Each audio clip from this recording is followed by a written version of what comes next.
نحمده ونصلي على رسوله الكريم أما بعد. وعن عبادة بن ثابت رضي الله تعالى عنه قال: خرج النبي صلى الله عليه وسلم ليخبرنا بليلة القدر، فتلاحى رجلان من المسلمين فقال: خرجت لأخبركم بليلة القدر.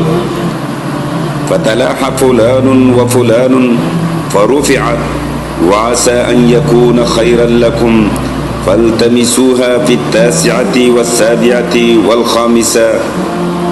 رواه مشكات عن البخاري رحمه الله تعالى. صدق رسول الله صلى الله عليه وسلم. زما قدر منو عزت منو ورونو دی لیلۃ القدر شپې متعلق دا یو حدیث مبارک دا چې دا دی رمضان اخیری عشرہ نجات عن النار متعلق دا. حضرت عبادہ بن صامت رضی اللہ تعالی عنہ فرمائی چې نبی اکرم صلی اللہ علیہ وسلم دې پارا بہر تشریف راوړو چې مونږ ته شب قدر یعنی لیلۃ القدر خبر راکړي. خو دوه مسلمانان جګړه کوله.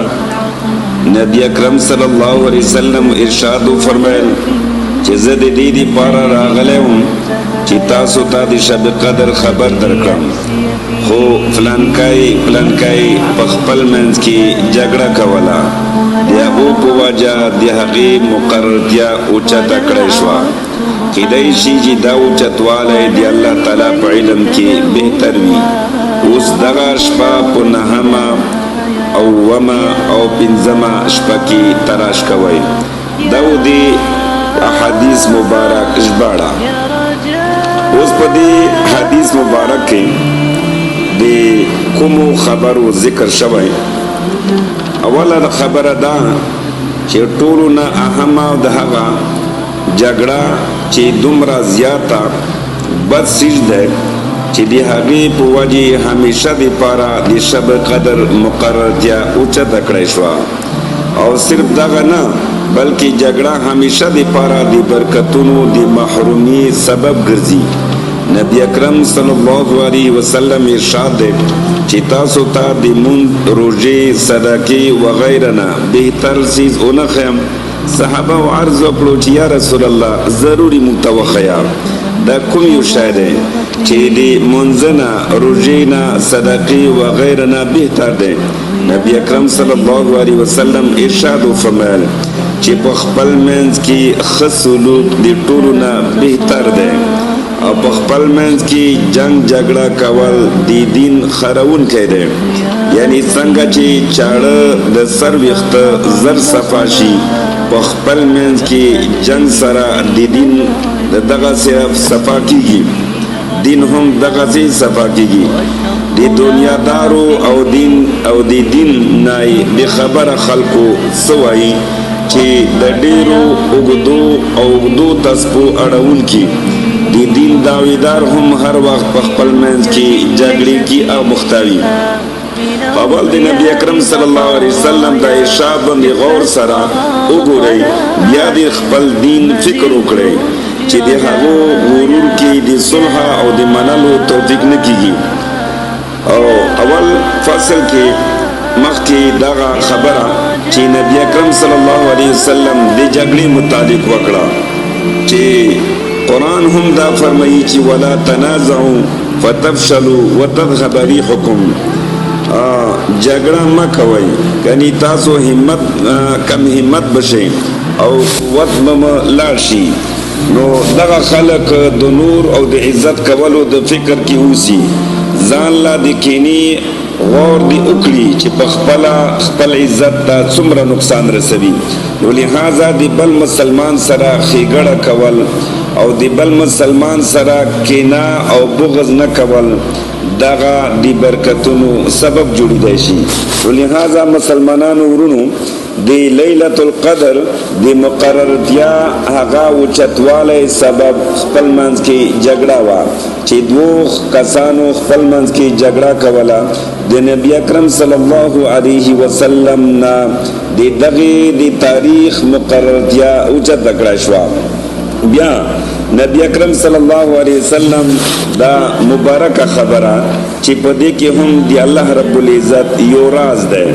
هغه راز څه شی دی چې الله رب العزت دا غواړي چې د ما بندگان ډیر عبادت وکړي او کچېرې دغه شپه مقرره کړې شوې وای یو ویشتمه یا پنځویشتمه یا یوویشتمه یا درویشتمه نو خلکو به دا یوې ورځې یوې شپې کې عبادت کولو او نور عبادتونه به پرېښي وو.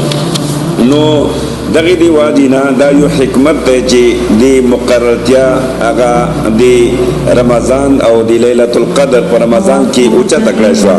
دا یو حکمت دی. او بله خبره دا ده چې الله رب العزت د دې شپې چې کوم ثواب دی هغه د زرو میاشتو نه بهتر دی. الله په نسبت باندې زر میاشتې درې اتیا کالا سلور میاشتې رسی، درې اتیا کالا او سلور میاشتې رسی.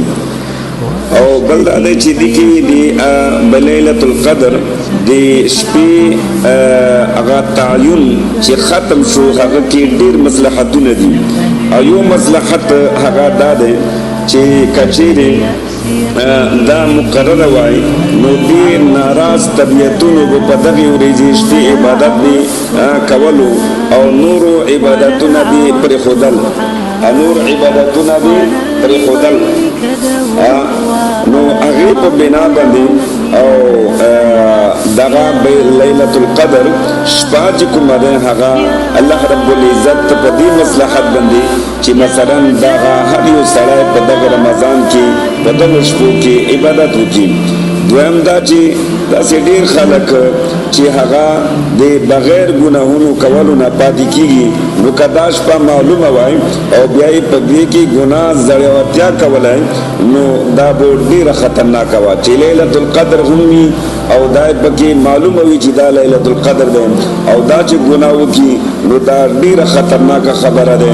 نو دغه ته به ډېره سخته سزا ملوي ده. دریمه دا چې مقرره په دې حالات کې کچېرې چاته دغه شپه اتفاقا پاتې کېدو نه راتلونکي شپو کې د غم وغیره په وجې بیا هم پاتې وای نو ده ته به مزید تکلیف و چې ما یو غم پاتې و، ما یو درد و، یا ما مریض سره وم یا زه مړي سره وم او دا شپه رانه پاتې شوه نو ده ته به ډېر غم او ډېر تکلیف به ملوېدو. نو له هغې په وجې داغا الله رب العزت داغا شپه مقررتیا پټ کړه.